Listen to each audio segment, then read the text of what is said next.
Hi everybody, today I'm going to read Pete the Kitty and the Case of the Hiccups. Here we go. Hiccup, oh no, Pete has the hiccups. Hiccup, hiccup, how do you stop the hiccups? Pete asks Grumpy Todd, how do I stop my hiccups? I know, says Grumpy Todd. You stand on one foot.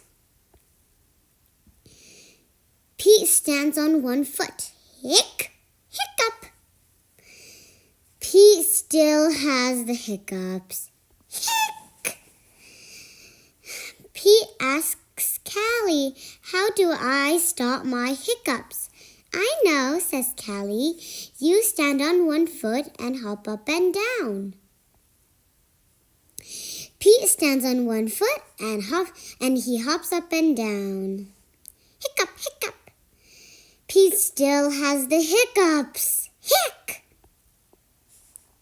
Pete asks Gus, how do I stop my hiccups? I know, says Gus.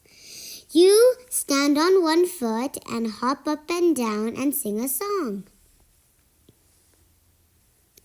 Pete stands on one foot, he hops up and down and he sings a song. Hiccup, hiccup, hiccup.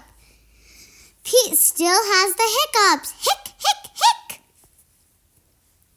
Pete asks Bob, how do I stop my hiccups? I know, says Bob. You stand on one foot and hop up and down and sing a song and rub your belly, says Bob. Pete does it. Hiccup, hic! Nothing is working. Pete still has the hiccup. Go ask Mom, says Bob. Pete asks Mom, how do I stop my hiccups? I know, says Mom. You take a deep breath. Pete takes a deep breath. Hold your breath and blow it out, says Mom. Pete holds his breath. Pete blows his breath out. That's it? Says Pete asks. That's it, says Mom. Pete waits, and he waits, and he waits. The hiccups are gone. Moms are so smart. The end.